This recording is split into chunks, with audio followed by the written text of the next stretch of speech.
નમસ્કાર મિત્રો, સ્વાગત છે તમારું આજના એક નવા વિડીયોની અંદર।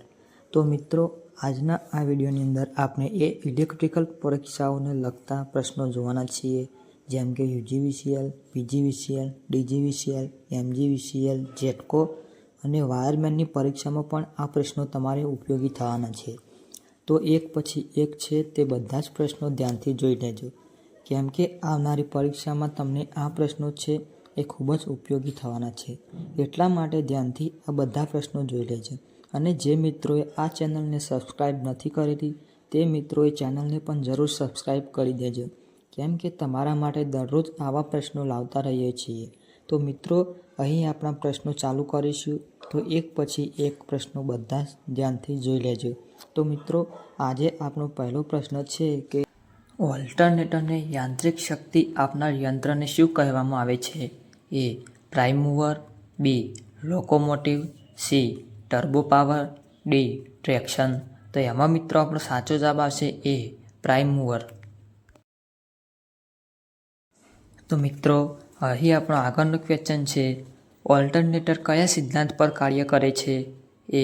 Self induction, B. Mutual induction, C. કુલમ્બનો નિયમ, ડી. Electromagnetic induction. તો એમાં મિત્રો આપણો સાચો જવાબ આવશે ડી. Electromagnetic induction. તો મિત્રો, અહીં આપણો આગળનો ક્વેશ્ચન છે, એસી જનરેટરના ઉત્પન્ન થતા સપ્લાયની ફ્રીક્વન્સી કયા સૂત્ર દ્વારા દર્શાવવામાં આવે છે? એ. F = 120/NP, બી. F = NP/120, C. F = 120F/P, D. F = 120 Fp। તો એમાં મિત્રો આપણો સાચો જવાબ આવશે બી. F = NP/120। તો મિત્રો, અહીં આપણો આગળનો ક્વેશ્ચન છે, પી પોલ અને એફ ફ્રીક્વન્સી ધરાવતા ઓલ્ટરનેટરની ઝડપ શોધવા માટે નીચેના પૈકી કયું સૂત્ર વપરાય છે? એ. N = 120P/f, બી. N = 120 Fp, C. N = 120 F/P, D. એક પણ નહીં। તો એમાં મિત્રો આપણો સાચો જવાબ આવશે સી. N = 120 F/P। તો મિત્રો, અહીં આપણો આગળનો ક્વેશ્ચન છે, ચુંબકીય સ્થિતિના આધારે ઓલ્ટરનેટરનું વર્ગીકરણ કયા પ્રકારે કરવામાં આવે છે? એ. સ્થિર ફિલ્ડ અને ફરતું આર્મેચર, બી. સ્થિર આર્મેચર અને ફરતું ફિલ્ડ, સી. એ અને બી, ડી. ઉપરોક્ત પૈકી એક પણ નહીં। તો એમાં મિત્રો આપણો સાચો જવાબ આવશે સી. એ અને બી। તો મિત્રો, અહીં આપણો આગળનો ક્વેશ્ચન છે, આધુનિક પાવર પ્લાન્ટમાં મોટી કેપેસિટીના ઓલ્ટરનેટર કયા પ્રકારના હોય છે? એ. સ્થિર ફિલ્ડ અને ફરતું આર્મેચર, બી. સ્થિર આર્મેચર અને ફરતું ફિલ્ડ, સી. એ અને બી, ડી. ઉપરોક્ત પૈકી એક પણ નહીં। તો એમાં મિત્રો આપણો સાચો જવાબ આવશે બી. સ્થિર આર્મેચર અને ફરતું ફિલ્ડ। તો મિત્રો, અહીં આપણો આગળનો ક્વેશ્ચન છે, ઓલ્ટરનેટરમાં ફરતું ફિલ્ડ રાખવા માટેનું મુખ્ય પ્રયોજન શું હોય છે? એ. સ્ટેટરમાંથી ખૂબ વધારે પાવર લેવા માટે, બી. સ્ટેટરમાંથી ખૂબ વધારે કરંટ લેવા માટે, સી. ફિલ્ડ સર્કિટમાં ઓછો પાવર વપરાતો હોવાથી, ડી. જો આર્મેચર સ્થિર હોય અને ફિલ્ડ ફરતું હોય તો આર્મેચરમાં ઉત્પન્ન થતા ઉચ્ચ વોલ્ટેજને સારી રીતે ઇન્સ્યુલેશન પૂરું પાડી શકાય છે। તો એમાં મિત્રો આપણો સાચો જવાબ આવશે ડી. જો આર્મેચર સ્થિર હોય અને ફિલ્ડ ફરતું હોય તો આર્મેચરમાં ઉત્પન્ન થતા ઉચ્ચ વોલ્ટેજને સારી રીતે ઇન્સ્યુલેશન પૂરું પાડી શકાય છે।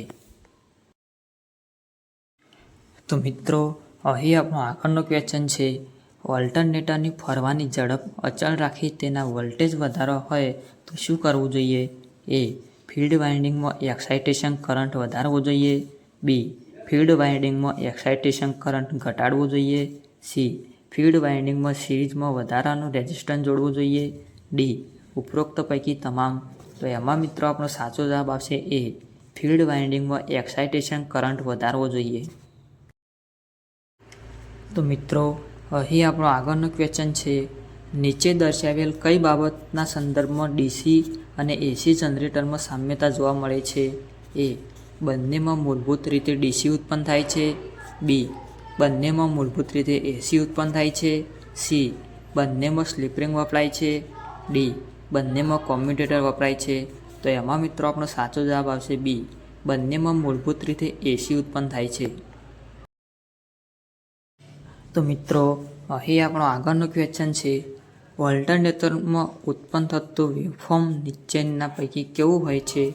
A. Sine wave, B. Rectangular wave, C. Triangle wave, D. એક પણ નહીં. તો એમાં મિત્રો આપણો સાચો જવાબ આવશે એ. Sine wave. તો મિત્રો અહીં આપણો આગળનો ક્વેશ્ચન છે, એક સિંગલ ઓલ્ટરનેટરની સ્પીડ અચળ રાખી તેના ફિલ્ડ એક્સાઇટેશનમાં વધારો કરવામાં આવે તો? એ.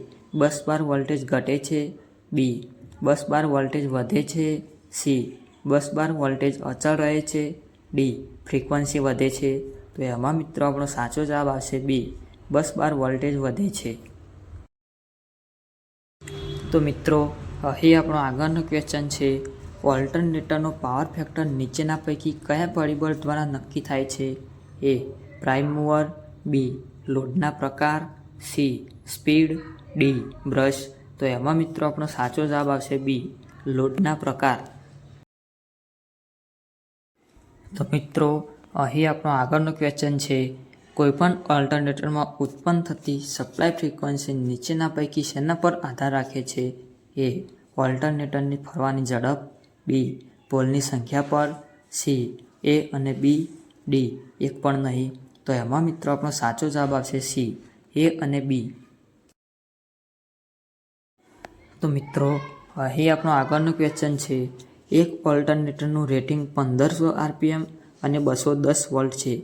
જો તેને 1000 RPM પર ફેરવવામાં આવે તો કેટલા વોલ્ટેજ ઉત્પન્ન થશે? એ. 105 વોલ્ટ, બી. 140 volt, C. 150 volt, D. 180 volt. તો એમાં મિત્રો આપણો સાચો જવાબ આવશે બી. 140 વોલ્ટ. તો મિત્રો અહીં આપણા બધા જ ક્વેશ્ચન્સ પૂરા થાય છે. વિડીયો પસંદ આવે તો એક લાઇક જરૂરથી કરી દેજો, અને જે મિત્રોએ હજુ સુધી ચેનલને સબસ્ક્રાઈબ નથી કરી તે મિત્રો પણ ચેનલને સબસ્ક્રાઈબ કરી દેજો, કેમ કે અમે તમારા માટે આ ચેનલની અંદર આવા વિડીયો લાવતા રહીએ છીએ. ધન્યવાદ.